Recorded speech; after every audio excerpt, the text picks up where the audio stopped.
ગણપતિ દાદા, જેમને આપણે ગણેશ, વિનાયક, ગજાનન કે લંબોદર જેવા અનેક નામોથી ઓળખીએ છીએ, તે હિન્દુ ધર્મમાં સૌથી વધુ પૂજાતા અને અત્યંત પ્રિય દેવતા છે.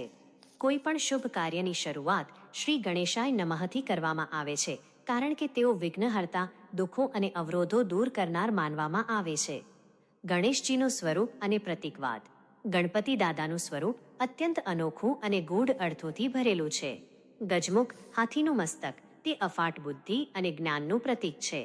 હાથી શાંત પણ અત્યંત શક્તિશાળી હોય છે, જે આપણને સ્થિરતા શીખવે છે. મોટા કાન. ભગવાને આપણને શીખવ્યું છે કે સારા શ્રોતા બનવું જોઈએ. તેઓ ભક્તોની દરેક પ્રાર્થના ધ્યાનથી સાંભળે છે. નાની આંખો, તે એકાગ્રતા અને સૂક્ષ્મ દ્રષ્ટિનું પ્રતીક છે. મોટું પેટ. લંબોદર, તે પચાવવાની શક્તિ સૂચવે છે. જીવનના સુખ અને દુઃખ બંનેને સમાન ભાવે ગ્રહણ કરવા જોઈએ. મૂષક, ઉંદર. સવારી. ઉંદર એ ચંચળ મનનું પ્રતીક છે. ગણેશજી તેના પર સવારી કરે છે, એટલે કે તેઓ પોતાના મન અને ઇન્દ્રિયો પર વિજય મેળવનાર દેવ છે. પૌરાણિક કથા. ગણેશજી ભગવાન શિવ અને માતા પાર્વતીના પુત્ર છે. તેમના જન્મ વિશેની પ્રચલિત કથા મુજબ માતા પાર્વતીએ પોતાના દેહના મેલમાંથી એક બાળકનું નિર્માણ કર્યું અને તેને રક્ષણ માટે દ્વાર પર ઊભો રાખ્યો. જ્યારે ભગવાન શિવે અંદર પ્રવેશવાનો પ્રયત્ન કર્યો, ત્યારે બાળકે તેમને રોક્યા. ક્રોધમાં આવીને શિવે બાળકનું મસ્તક કાપી નાખ્યો. માતા પાર્વતીના આક્રંદ પછી શિવે ગજ, હાથીનું મસ્તક જોડી બાળકને પુનર્જીવિત કર્યો. આમ તેઓ ગજાનન કહેવાયા. ગણેશ ચતુર્થીનો ઉત્સવ. ભારતમાં અને ખાસ કરીને ગુજરાત તથા મહારાષ્ટ્રમાં ગણેશ ચતુર્થીનો તહેવાર ખૂબ જ ધામધૂમથી ઉજવવામાં આવે છે.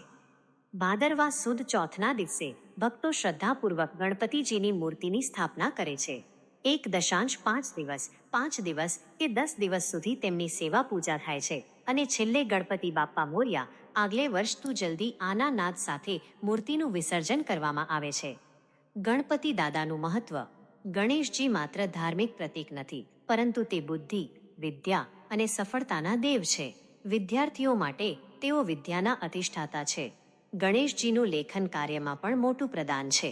માનવામાં આવે છે કે મહર્ષિ વેદવ્યાસે જ્યારે મહાભારતની રચના કરી, ત્યારે ગણેશજીએ જ તેને લિપિબદ્ધ કર્યું હતું. ગણપતિ દાદા આપણને શીખવે છે કે જીવનમાં ગમે તેવા વિઘ્નો આવે, જો આપણી પાસે ધીરજ અને બુદ્ધિ હોય તો આપણે દરેક મુસીબતનો રસ્તો કાઢી શકીએ છીએ.